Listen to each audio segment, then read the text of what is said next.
So I am outside of a house that we just purchased for cash in Brighton, Colorado. So you can see the roof shingles are coming off. Several have come off up top. The siding's not too great of a shape. The windows are shot. You can see the cloudiness in the panels. Right, this fence is completely falling over on top of being super ugly. So there's hail damage, just a lot of problems with this house. And so I bought it, paid cash, closed quick, and now I'm actually going to sell this property as is. We're not going to fix it up, and I'm going to show you why in this video. All right, so when I look at all the comps and I look at the properties in the neighborhood and what they've sold for, I can see that the lowest comps, the lowest selling properties are selling for around 240, and that's the really beat up ones, kind of like this one. Of course,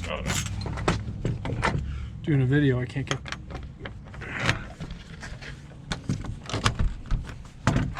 There we go. Now you got the door open. Wait, so this probably would sell as is for around 240. Right? It was a rental. It's pretty beat up, and I'm seeing that I think it'll sell for, because it only has one bathroom and there's no affordable way to add a second bathroom. I think my back end sales price on this property is right around 300, right? So I think I'm gonna spend the entire $65,000 that's gonna take to bring the property up in value by 65,000. So because that's the case, I think we're not gonna do much of anything here. We're just gonna throw away all this stuff and sell this house as is, rather than try to spend a bunch of money trying to fix it up to sell it at the top of the market. And I think we're gonna get the 240. We can get our profit without spending all the time and paying all the holding costs waiting, to get it done. Backyard sewer line shot, needs a new sewer. I'll show you what it looks like back here quick, but just trash. We'll throw all this crap away.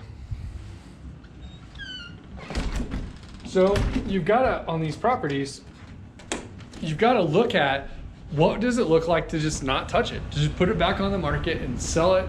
Like, let the free market bid it up. Who wants a rental?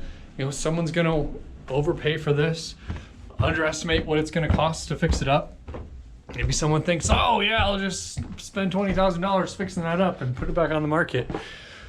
Or I know they're gonna spend $20,000 just replacing the fence in the backyard, putting a new roof on, right? And they still have the whole interior to deal with. So some other challenges with this, the ceiling's short up here. It's a 7-foot ceiling, not a normal 8-foot. And the windows are too short. It's a weird finished up upstairs space, and that's going to hurt the resale value on the back end. So we don't want to have it like that and try to be selling at the top of the market. We'll let someone else buy this and fix it up and try to sell it with the weird low windows and low roofs. So, because this was an attic space that's been converted to living space somewhere along the lot lines. This house was built back in like 1916, so it's an older house, and it just needs a lot of work, right? So it has the 3 bedrooms upstairs we just looked at, and then it's got this also very strange bedroom, just that a twin bed would fit in. So just a lot of weird things we can't fix. So rather than putting the money in, fixing them, and finding out what the market's gonna really pay us for it on the end, we're just gonna sell it as is at the bottom of the market and make the most profit off of it. So you probably won't see this house again. There's not much else to show you. It's gonna look the same way when we're all done, but I'll share the numbers with you when, if you're in the mentorship group anyway, I'll post this video in there and share with you the final numbers after we get it sold. So thanks for watching.